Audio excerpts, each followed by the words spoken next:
bar 0016 bar PG CCAS bar MIM-AFF pour faux et usage des faux commis en écriture par imitation des signatures des prétendus signataires, afin d'en tirer les conséquences et droits sur la validité de cette pétition. Dès lors que cette décision de la plénière de l'Assemblée nationale fait l'objet ce jour d'un recours en inconstitutionnalité pour violation des droits et libertés fondamentaux organisés et garantis, notamment son droit de la défense et son corollaire, les droits au principe du contradictoire, la présidente de l'Assemblée nationale ne pouvait pas se permettre de programmer l'élection du nouveau premier vice-président tant que les différents nés de cette décision est encore en instance à la Cour constitutionnelle.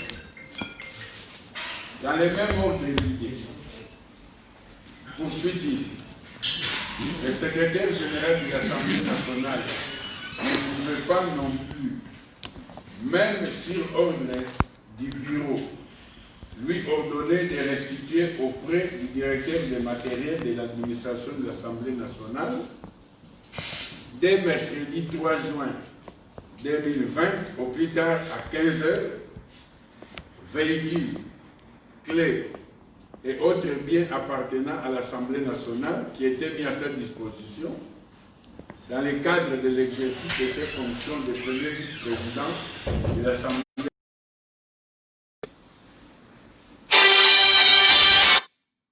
Pour lui permettre de jouir amplement des garanties constitutionnelles et réglementaires si évoquées, et pour éviter les réparations possibles de préjudices ainsi que les réparations possibles de préjudices ainsi suivis deviennent impossibles, voire tardives, il y a lieu d'ordonner les mesures urgentes et nécessaires à la sauvegarde de ces libertés et droits fondamentaux remis en cause par les susdites décisions de l'administration de l'Assemblée nationale, la présidente de l'Assemblée nationale et son secrétaire général, pour atteinte irrémédiablement portée à l'exercice des droits de la défense, pour atteinte irrémédiablement portée à l'exercice des droits de la défense, en violation de l'indépendance du pouvoir judiciaire organisé en vertu des articles 149 et 151 alinéas 1er et 2 de la Constitution et en violation du principe à valeur constitutionnelle de continuité de l'État et des services publics. Réagissant à la requête du demandeur, les défendeurs en référé liberté, par l'entremise de leurs conseils, les bâtonniers Matadiwam, Boris Mou, Michel Lissoujepo, Bolonga, Raphaël Kibunda et Jacques Njoli, respectivement avocats à la Cour de cassation et au Conseil d'État pour les premiers, et avocats au barreau de Kinshasa-Matete pour les derniers, ont opposé à la présente requête plusieurs faits de non-recevoir, à savoir l'irrecevabilité pour absence de la requête principale et défaut de qualité. À ce sujet, les juges de référé constatent qu'il est saisi en référé de liberté. Ce faisant, c'est à tort que les défendeurs subordonnent la recevabilité de la susdite requête à la présentation de la requête principale.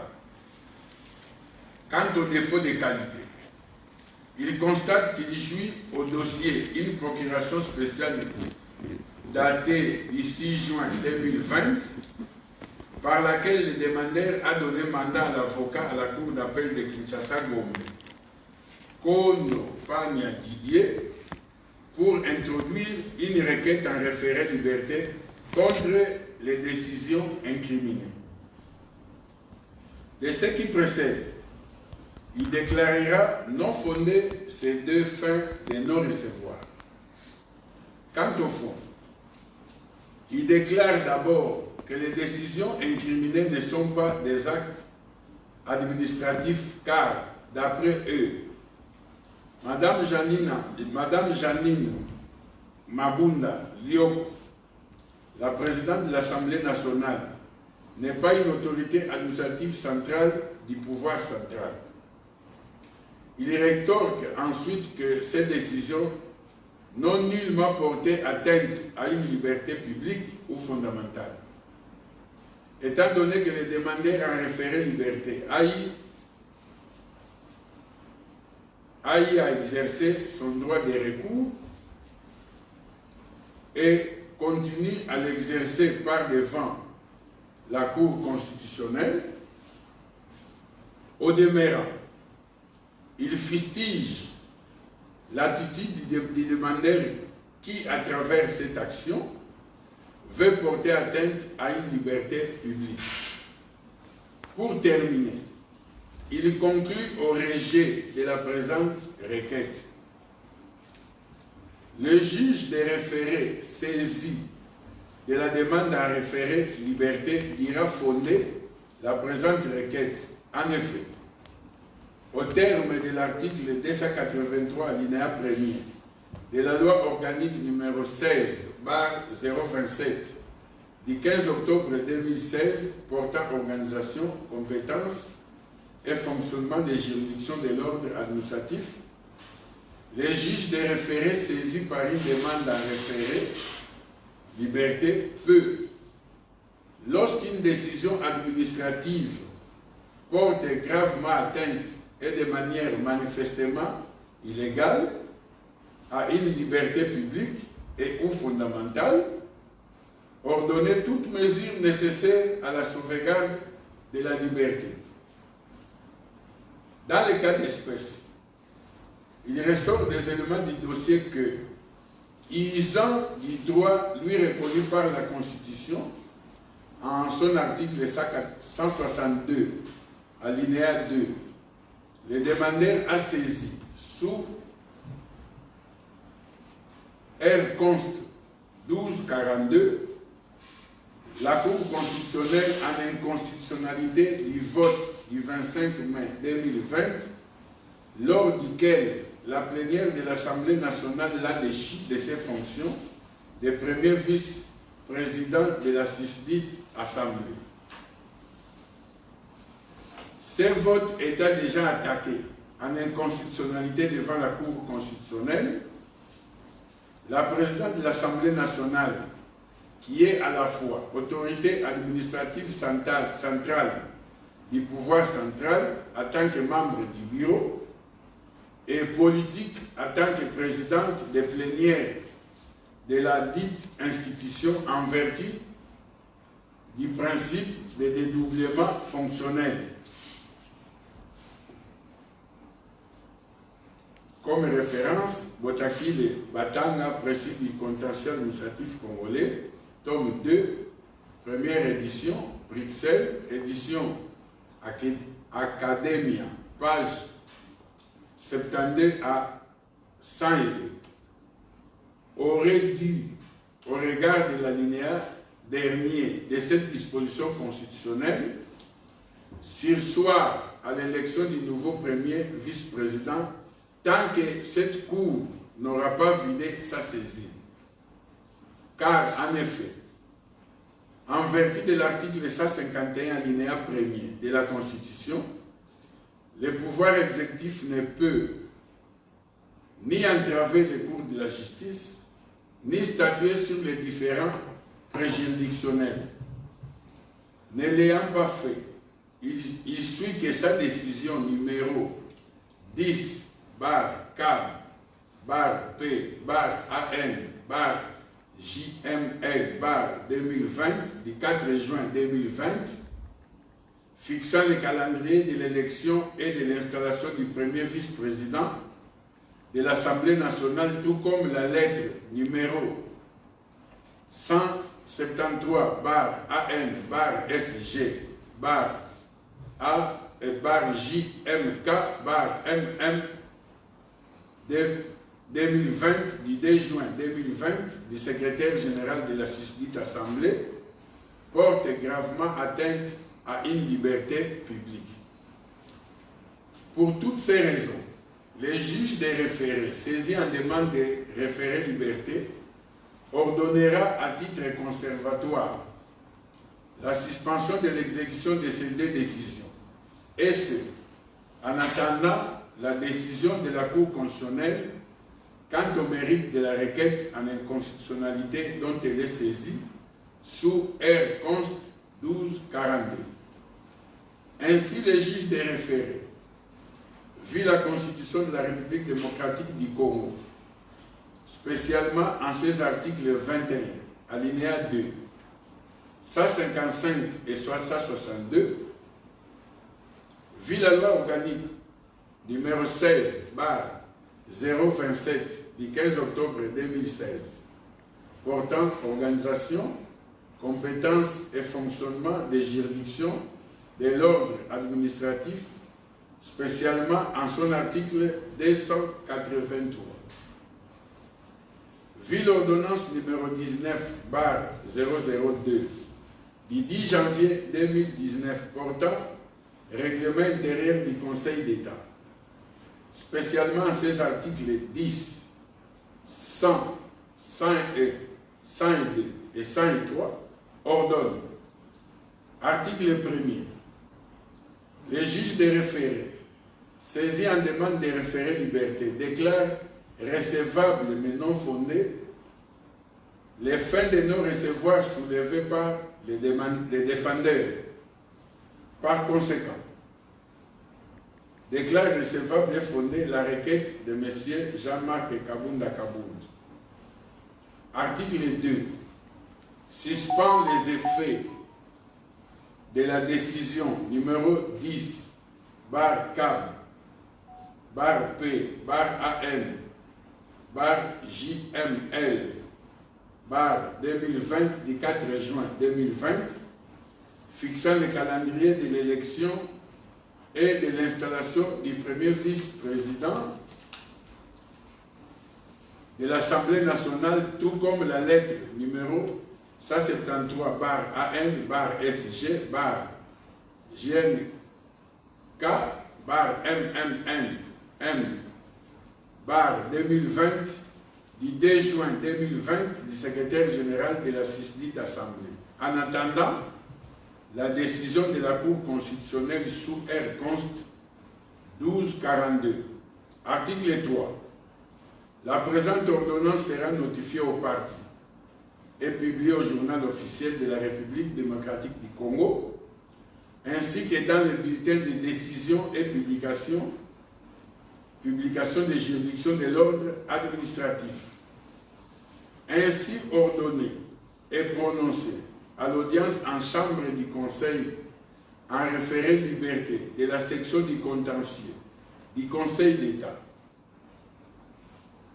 C'est 10 juin 2020 à laquelle a siégé messieurs Emmanuel Mavungu Nkongo, conseiller à la section du contentieux et juge des référés, avec l'assistance de Madame Lisièvre, greffière du siège. Le juge des référés, Emmanuel Mavungu Nkongo.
Plus rien ne restant au rôle, l'audience est levée. Donc par conséquent, l'élection selon le juge, l'élection de Madame C va être reportée en attendant la décision de la Cour constitutionnelle. Si j'ai bien compris. Parce qu'il y a encore un dossier auprès de la Cour constitutionnelle. Et donc, voilà.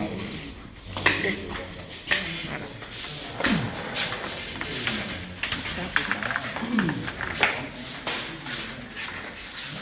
Je crois que c'est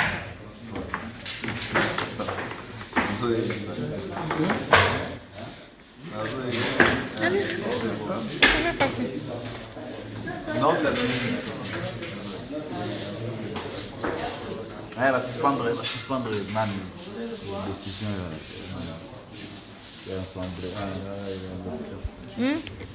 Vous faites une interview? Vraiment.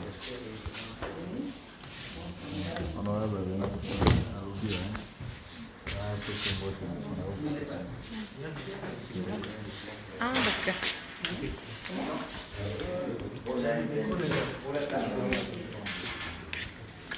On y va? Est-ce qu'il s'agit d'un forcing où les juges ont dit le droit? Nous pensons que dans la démarche qui a été celle du président Jean-Marc Kabound, il a décrié dès le départ, les irrégularités qu'il y avait dans la procédure. On y va?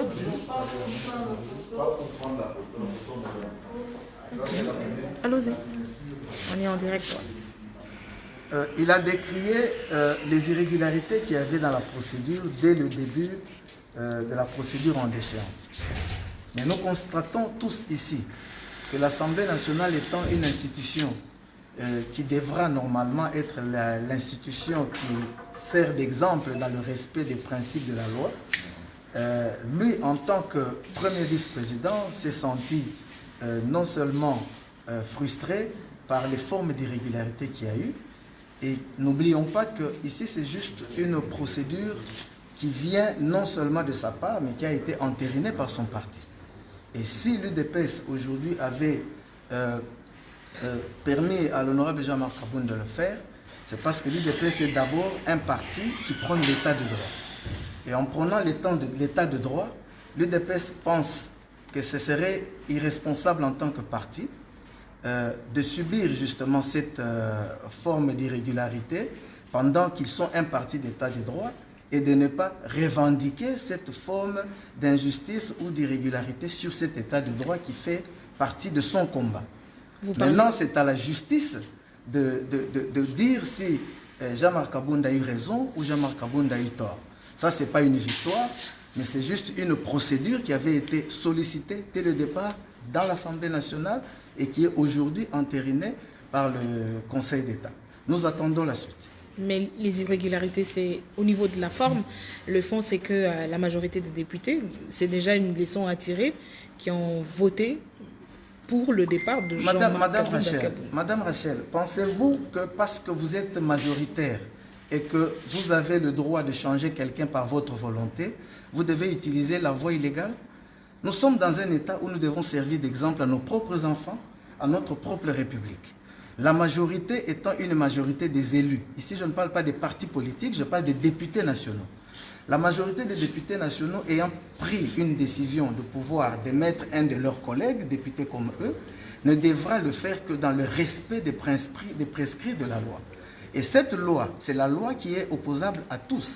Donc nous ne sommes pas ici en train de célébrer quelque chose de différent que de réclamer que l'état de droit soit respecté selon la vision des pères fondateurs de l'UDPS pour lesquels Jean-Marc Abound est aujourd'hui président intérim du parti. Pour certains, le schéma, c'est de rétablir Jean-Marc Abound, de le réhabiliter puisque la procédure a été violée, et puis lui permettre de sortir en toute dignité, la tête haute, c'est-à-dire qu'il va démissionner.